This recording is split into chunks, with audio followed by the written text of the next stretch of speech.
Hello everyone, the palace of art চ্যানেলে সকল বন্ধুকে স্বাগত।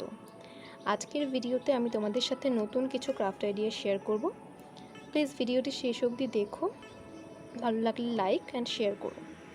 এখনও যারা চ্যানেলটি সাবস্ক্রাইব করোনি তারা প্লিজ করে দিও। তো চলো আজকের ভিডিওটা শুরু করা যাক। এখানে আমি একটা পিচ বোর্ড ইউজ করব, পেপার, ছুরি, উল আছে, black glass marker pen, scale নিয়েছি আর ফেব্রিক কালার আছে, ব্ল্যাক ফেব্রিক কালার।